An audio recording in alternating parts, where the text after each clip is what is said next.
Well guys, I've done it again. I've picked up yet another Celica.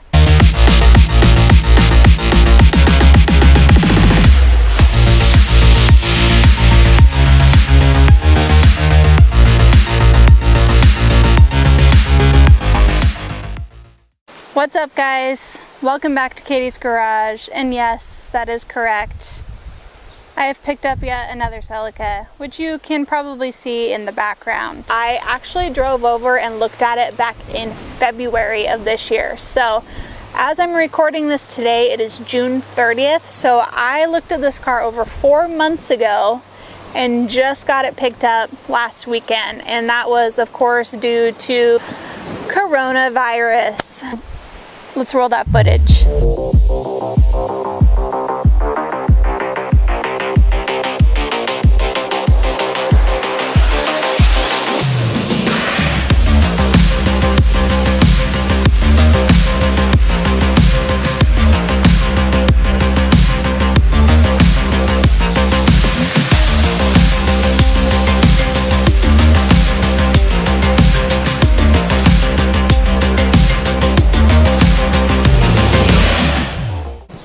So the car has been sitting for 8 years under a tree.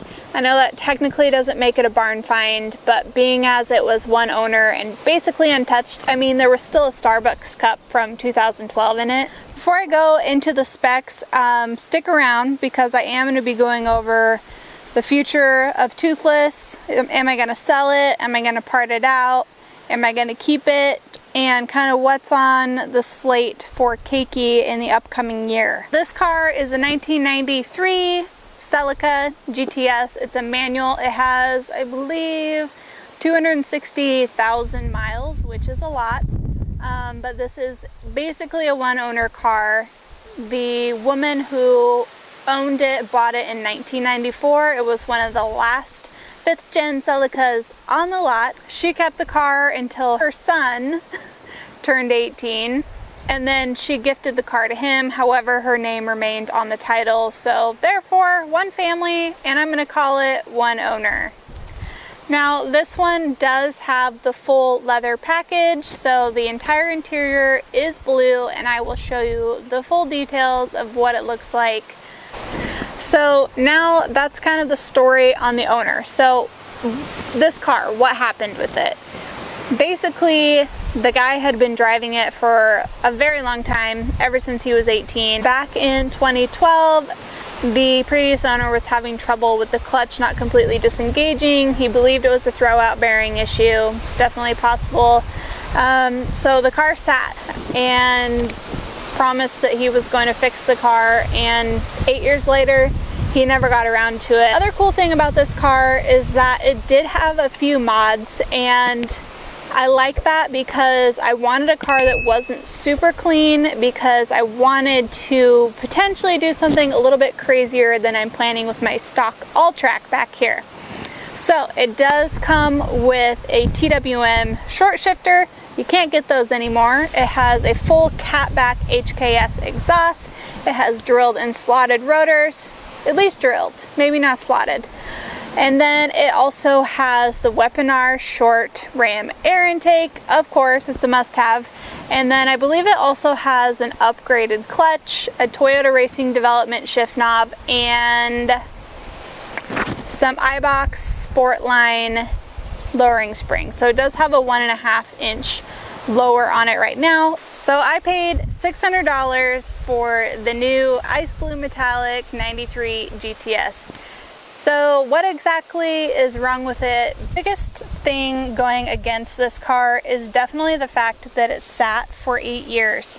And the problem with that is that when you let a car sit for that long without starting it or driving it, the seals and things kind of start to wear out. So that's going to be one pretty big issue that I'm sure I'm going to have, is leaks from oil and potentially hoses, all kinds of stuff. It's just hard to say like how much is wrong with it.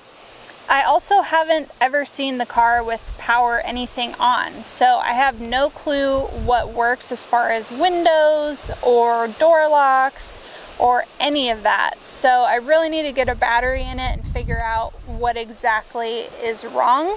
Naturally, the hatch struts don't hold anything up. And then one of the biggest things is that this car has an infestation of spiders, which is disgusting. But I am planning on attacking this and getting it taken care of.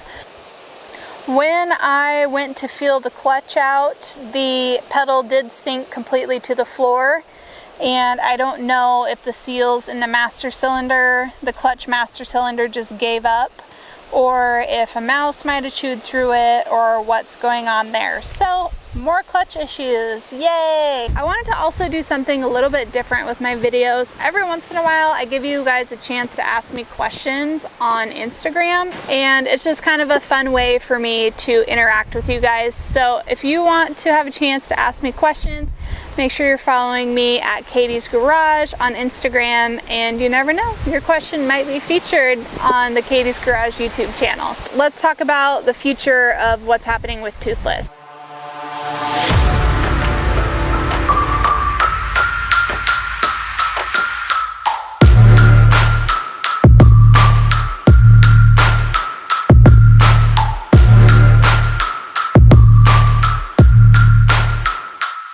Basically, in that little footage, you saw a lot of underbody rust in the rockers.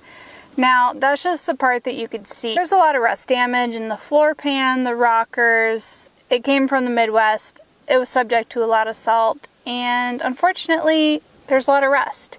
So I didn't pay a lot for this car. Right now I am holding on to Toothless. I am planning on finishing out anything I've mentioned in my previous videos. So it will be getting the bumper painted, I will be finishing the carbon fiber hood, I will be finishing the fender, and I will be finishing the seats.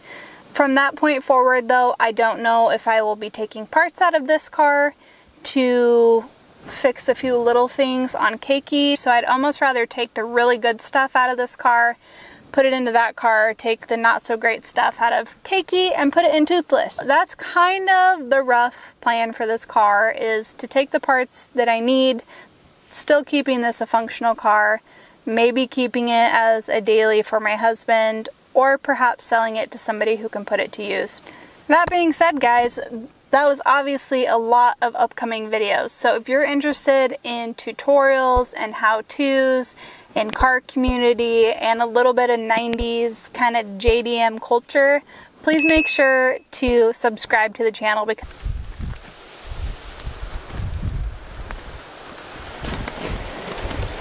oh, it's locked.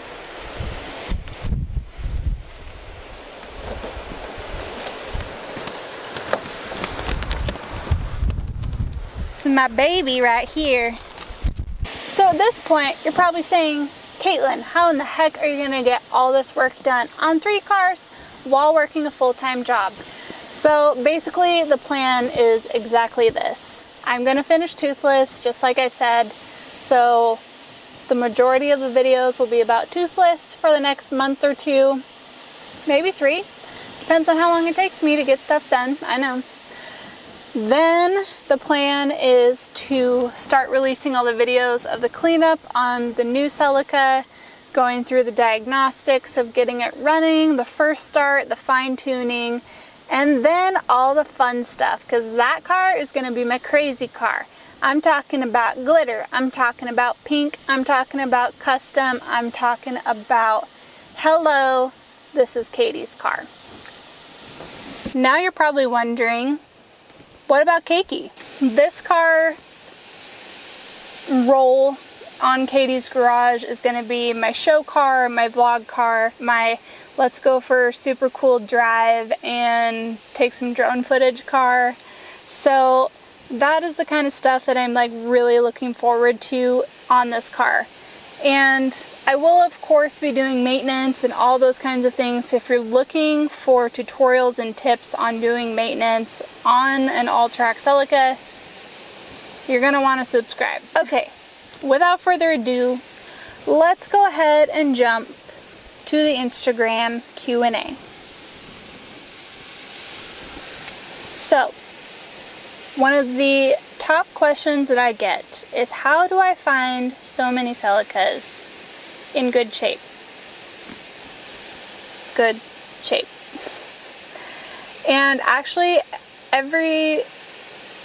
the best luck I've had has been on Facebook Marketplace.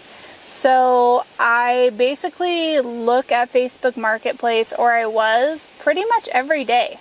So if you're looking for a car, you have to check Facebook Marketplace every day, because good deals get snapped up really fast. These cars are becoming more and more rare and much harder to find. So that's my tip for you, is to check Facebook Marketplace and also Craigslist. There's still a lot of people using Craigslist, especially in the older crowd, and there are a lot of older people that own these Celicas, so definitely check out those too. It seems simple. The other thing is word of mouth. So this AllTrac I got, somebody from across the United States reached out to me and said, there's an AllTrac, it's in super good condition, the price is amazing, it's right up your alley, I think you should check it out. If she hadn't told me about it, I would have never seen this car, because I don't think it was listed on Facebook Marketplace. And here we are. I ended up with an AllTrac in near excellent condition for $4,000, which is unheard of in the United States right now. Okay, the next question that I got is, do I plan on putting clear side markers on my hatchback Celicas? And my answer to that is that yes, I would absolutely love to do that. However, the clear side markers are not a thing in the United States. We have to have them imported from Japan or Europe or any of the other countries, I think, besides the United States. And to do that, they're about $200 per set, and they almost always have cracks and damage. So $200 per set, maybe I would consider doing it on Keiki. I have a hard time shelling out $600 for 3 sets of lights. So if you have some and you want to sell them to me super cheap, let me know, because I will buy them. Alright guys, I hope you love the Celica content. I love Celicas. I know it's a very niche market. It's a very small community, but the people that are in it are so passionate about Celicas, and for that I am so grateful. If you want to help support this build and get cool merch, make sure to check out thecelicashop.com, because I've got sweatshirts, I've got hats, I have custom Celica interior parts. So all of the money that I make from the Celica shop goes into paying for parts and labor and things for these builds. So that's one way that you can support the build and get some sweet merch. Alright guys, if you want to see the completely nasty interior detail of that car, don't forget to subscribe. Turn on those notifications. You're not going to want to miss this.